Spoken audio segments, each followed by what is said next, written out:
The teasers dropped. The fandom went silent. In an instant, the entire K-pop world was turned upside down. Oh, I literally still get chills thinking about that moment. Right. Welcome to Starscope K-Report. Join your hosts as they ride the Hallyu wave, uncovering the biggest K-pop comebacks, shocking industry controversies, and major K-drama updates. From internet-breaking rumors to historic chart milestones, we dive deep into the world of Korean entertainment. And today, we are taking a massive deep dive into the source material surrounding a story that has basically consumed the timeline.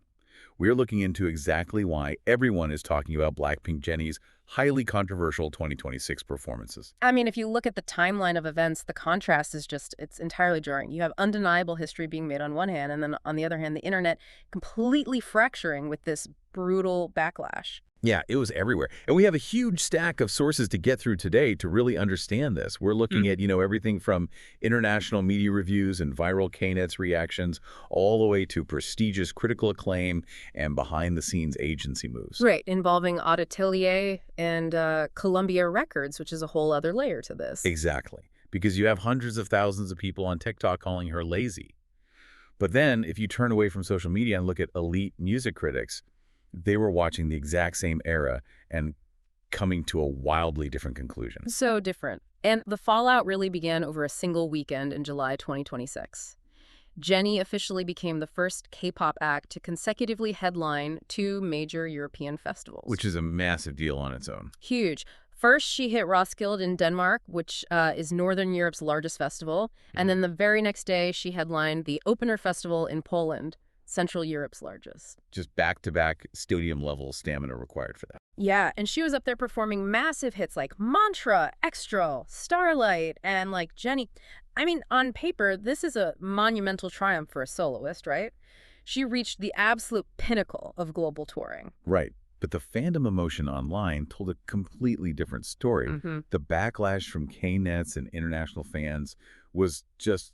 it was immediate, and it was intense. Oh, it was so toxic. If you were scrolling TikTok that weekend, it was just a wall of criticism. Viral creators were absolutely roasting her. Imagine just scrolling your FYP and seeing video after video dissecting her every single move. There was this one creator named Jacoa. Their video racked up over 74,000 likes, and they were actively accusing Jennie of rage baiting people. I saw that exact video, and what they mean by rage baiting in this context is, standing relatively still, looking visually unbothered or disconnected, while a really heavy backtrack blasts the chorus. Exactly. The creator was basically implying that she knew exactly how much it would anger the fans, and she was doing it on purpose just to get a reaction. Wow. And then you had creators like Richoy doing these viral skits, pulling in tens of thousands of likes, directly mocking her attitude. Oh, I remember that. He did this bit pretending to be Jennie talking to BLs, right? He was just staring blankly into the camera saying, "Look at me, I am the face of the organization." Right, like the implication was so clear, people thought she didn't even need to try anymore because her brand was just too big to fail. Yeah, and the comment sections on Instagram and X were just this avalanche of negativity. People were genuinely claiming the microphone was just a prop. Which is wild. I know. Netizens were circulating these specific super short clips where they claimed she was entirely relying on a loud backtrack to carry the whole performance. I remember reading one comment that got huge traction, and it really summed up the anger. It said, others remove the mic to prove it's on, but Jennie removes the mic to prove the loud backtrack is on. Ouch! That is so harsh. Another person brutally asked, how did she debut? Yeah. I mean, once the lazy label gets attached to an idol, every single micro-expression gets analyzed under a microscope. It is a terrifying fandom dynamic to watch unfold. It really is. And it wasn't just isolated to social media echo chambers, The international press jumped right in and validated the entire hate train. Yeah, they really did. Polish media published a scathing review, literally calling her set the festival's worst, and noting she failed to draw a big crowd to her stage. Which has to be so damaging for her solo comeback. And Danish media slammed her Roskilde's performance, too. They stated she appeared, quote, exhausted, confused, and lazy. And this is brutal. They said she wasn't even good at lip-syncing. Wow. That is such a massive blow for an artist who is trying to establish a solo legacy outside of a massive group like BLACKPINK. But wait, I have to play devil's advocate here for a second. Because in this deep dive, we are looking at these sources impartially, right? Yeah, of course. If you are a fan who paid hundreds of dollars for a festival ticket in Denmark, and you stood in a field all day to see your bias, don't you owe them high energy? regardless of your stamina? That is a fair question. I mean, this isn't a small club gig. It is Roskilde. If you are visibly relying on a backtrack and missing choreography steps, aren't the fans and the critics somewhat justified in their anger? I mean, that is the multi-million-dollar question, and it really comes down to cultural expectations. You have to think of K-pop idols as elite synchronized swimmers. Oh, that's a good analogy. Right. The brutal effort, the burning lungs, the physical exhaustion, all of that must remain entirely hidden beneath a smiling, flawless surface. The K-pop industry demands absolute perfection, but Western music festivals, they operate on a completely different metric. Yeah, I see what you mean. Western rock stars are expected to show their sweat. Like, exhaustion is almost proof of authenticity for them. Exactly. But when an idol does a solo festival, they are caught in this impossible intersection. In BLACKPINK, Jennie had 3 other members to share the vocal and choreography load. Yeah. While one member is belting a high note or hitting a dance break, the others can literally catch their breath in the back formation. Now she is managing a massive, multi-hour solo stage entirely alone. We are putting the stamina expectations of a 4-piece group onto a single human body and then judging her by K-pop's impossible synchronized swimming standards. That makes a lot of sense. It's like asking a relay runner to suddenly run a full marathon alone and at the exact same sprint pace. But wait till you hear how the most elite music critics in the world reacted to this exact same era. Oh, this is my favorite part of the deep dive. Because if the Polish media review gave you secondhand embarrassment, the actual critical consensus of her music is going to give you severe whiplash. Yeah, the gap between the TikTok hate train and high-end music criticism is staggering here. How do you go from being mocked online as a lazy performer to being universally acclaimed by the toughest music snobs on the planet? Let's get into it. We have to talk about the monumental success of her studio album, Ruby. The chart statistics and critical facts are just undeniable. Unbelievable numbers. All right, Ruby sold 1 million copies globally in just its first week. But here is the real shocker. Pitchfork, a publication notorious for being incredibly tough, like bordering on hostile to mainstream pop music, awarded Ruby a 7.1.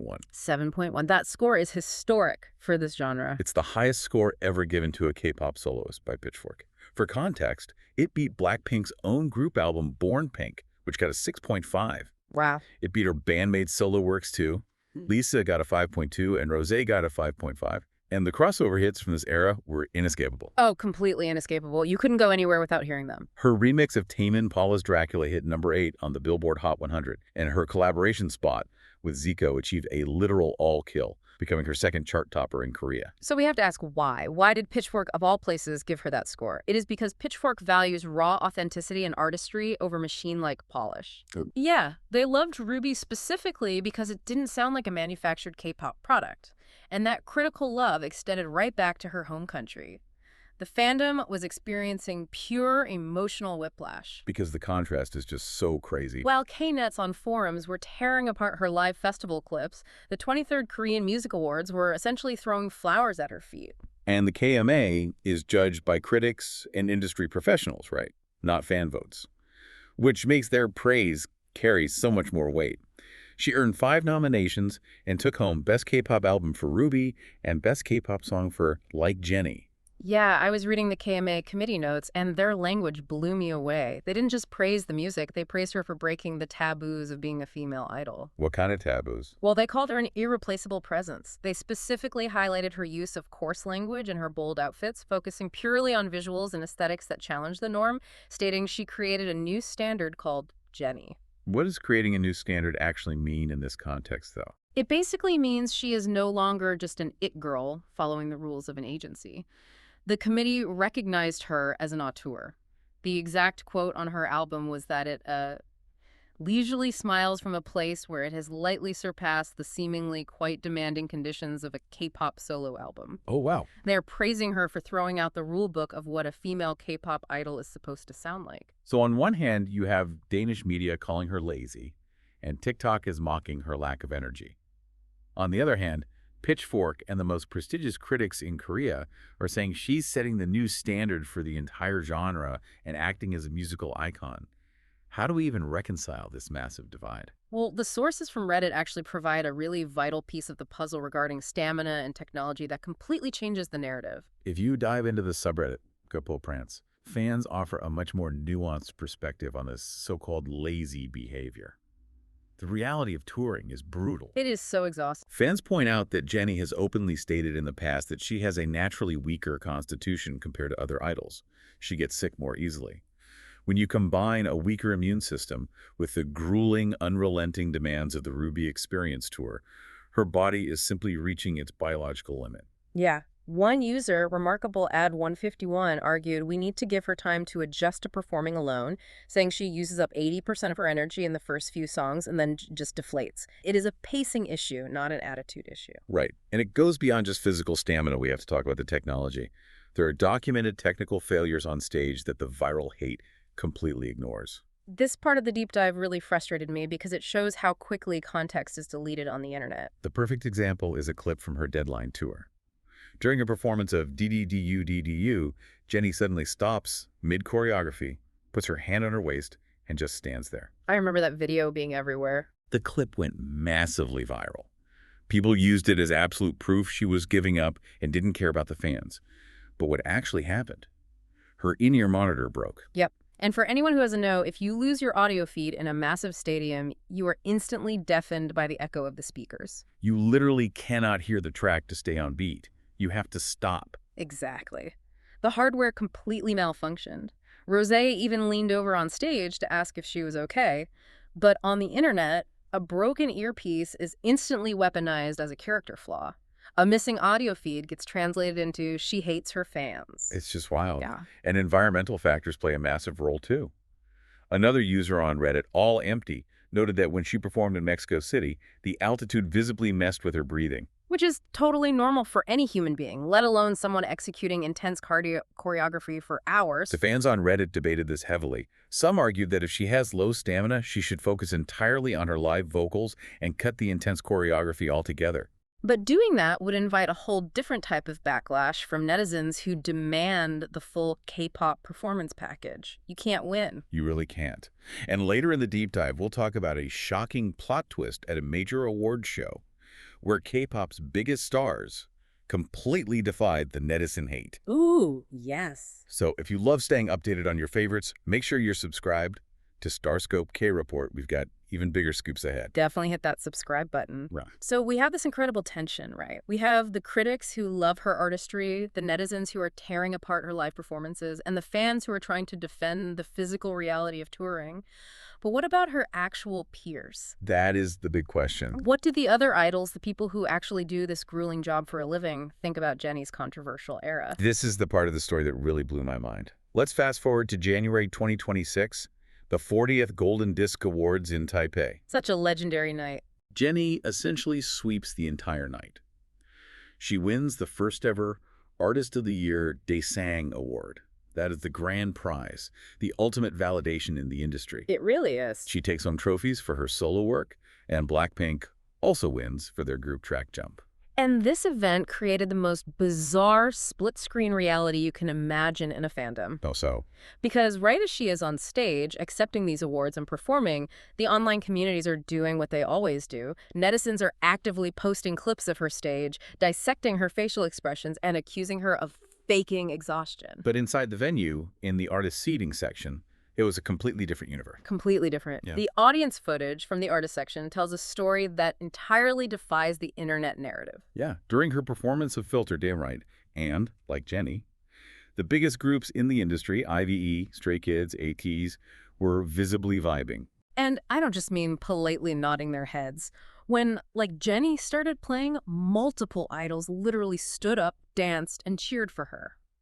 And by the end of her set, she received a full standing ovation from numerous artists. And for our listeners who might be newer to the K-pop space, we really need to emphasize why idols standing up at an award show is a massive deal. Oh, it is huge. In this industry, idols are absolutely terrified of evil editing. Imagine you are the maknae, the youngest rookie in a highly scrutinized group. You are trained by your agency to sit completely still like a beautiful statue during these shows. Just don't move a muscle. Right. Because if you blink wrong, if you smile at the wrong time, or if you dance too enthusiastically to a senior artist's song, netizens will freeze frame it, rip it out of context, and create a massive scandal out of thin air. You become the villain of the week on the forums. So they are actively trained to suppress their reactions to avoid controversy. Yes. So for the biggest stars in the industry groups, known for their own insane stage energy like ATZ, to actively stand up, dance, and give Jennie a standing ovation, it is incredibly rare. It is a massive risk. This feels like more than just enjoying a song. Is this public display of support a silent industry rebellion against the toxic, hypercritical expectations of K-netz? It really does feel that way. These idols know the grueling reality of performing better than anyone. They know exactly what it feels like to have your lungs burning after 2 hours of intense choreography, running on zero sleep. Are they showing respect for her artistry and her endurance over this impossible demand for robotic perfection? It genuinely feels like a rebellion. It feels like the idols themselves are drawing a line in the sand. Yeah. They are looking at Jennie and saying, we see how hard this is, we know what the internet is saying about you, and we respect you for surviving it, even while the internet is screaming that she's lazy. That's a great point. It's a fascinating look at the divide between the people who actually sweat on the stage and the people who critique it from behind a screen. It is a profound divide. We are looking at an artist who has achieved true global icon status. She's commanding massive festival crowds across continents. After the group's touring hiatus, no less. Exactly. She is pushing the artistic boundaries of the genre to the point where the most elite critics in the world are literally rewriting their standards just for her. The KMA said it perfectly. She is beyond just being an idol now. She has internalized her own character. She is a musical icon. Which leaves you, the listener, with a really lingering question to think about. If an artist is doing all of that, if they're reshaping the global culture and delivering multi-platinum, critically acclaimed art that pushes boundaries, does it actually matter if she misses a dance step on a Thursday night in Poland? Right. Does it matter if she relies on a backtrack to save her breath during a 2-hour marathon set? Or, to put it another way, are we currently watching the K-pop industry outgrow its own toxic demand for flawless, machine-like perfection, led by an artist who simply refuses to play by the old rules? You've been listening to Starscope K-Report, where Eric and Minji bring you the stories shaping K-pop, K-dramas, and the global Hallyu wave. Thanks for tuning in, and don't forget to subscribe for more stories that keep the stars shining.